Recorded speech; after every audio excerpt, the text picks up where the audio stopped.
ప్రియమైన సహోదరి సహోదరులకు ప్రభు పేరిట వందనాలు. అందరికీ ప్రైజ్ లార్డ్. ఈరోజు నేను ప్రత్యేకంగా స్టూడెంట్స్ కొరకు నేను ప్రార్థన చేస్తున్నాను. ఎవరైతే ఎగ్జామ్స్ రాస్తున్నారో వాళ్ళ గురించి నేను భారంతో ప్రార్థన చేస్తున్నా. ముఖ్యంగా లాయర్స్, ఎల్ఎల్బి స్టూడెంట్స్ ఎగ్జామ్స్ రాస్తున్నారు. బీటెక్ స్టూడెంట్స్ కూడా ఎగ్జామ్స్ రాస్తున్నారు. వాళ్ళ గురించి నేను భారంతో ప్రార్థన చేస్తాను. దయచేసి ఏకీభవించాల్సిందిగా కోరుతున్నాను. ప్రియమైన మా పరలోక తండ్రి, యేసుక్రీస్తు ప్రభు పరిశుద్ధ నామమును బట్టి మీ సన్నిధికి వస్తున్నాం దేవా. ఈ రాత్రి సమయంలో ఎక్కడైతే 2-3 మీ నామములో కూడి ప్రార్థన చేస్తారో అక్కడ మీరు ఉంటానా దేవా. మీకు స్తోత్రం నాయన. నమ్మదగిన దేవా మీకు స్తోత్రం నాయన. ఆశ్చర్యకర మీకు స్తోత్రం నాయన.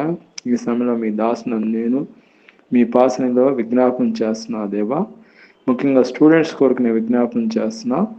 ఎల్ఎల్బి ఎగ్జామ్స్ రాస్తున్న స్టూడెంట్స్ని జ్ఞాపకం చేసుకోండి. అదేవిధంగా బీటెక్ నేను ఎగ్జామ్స్ రాస్తున్న వాళ్ళ కొరకు ప్రార్థన చేస్తున్నా. ల్యాబ్ టెక్నీషియన్స్ ఎగ్జామ్స్ రాస్తున్న వాళ్ళ కొరకు ప్రార్థన చేస్తున్నా. వాళ్ళందరినీ దీవించండి ఆయన. ఎగ్జామ్స్ అన్నిట్లో మంచి మార్క్స్ రావడానికి, మంచి పర్సంటేజ్ రావడానికి కృప చూపించండి. వాళ్ళు చూడడానికి కూడా ఇంట్రెస్ట్ దయచేయండి. ఆటంకాలన్నీ కూడా తొలగించండి. సాధన వేస్తున్న ప్రతి ఆటంకాన్ని తొలగించండి. మీ కృపలో భద్రపరచండి అయ్యా. ప్రత్యేక కృపతో నింపండి, ప్రత్యేక దయతో నింపండి. మీ కనికరం చొప్పున మంచి మార్క్స్ వచ్చింది కాక నేను ప్రవచిస్తున్నాం. గొప్పగా దీవించమని, అదేవిధంగా ఈ సమయంలో ఎవరైతే ఏకీభవిస్తున్నారో ప్రతి ఒక్కరిని పేరు పేరుతో ఆశ్రయించమని ప్రభు యేసుక్రీస్తును ప్రార్థన చేస్తున్నాం తండ్రి. ఆమేన్.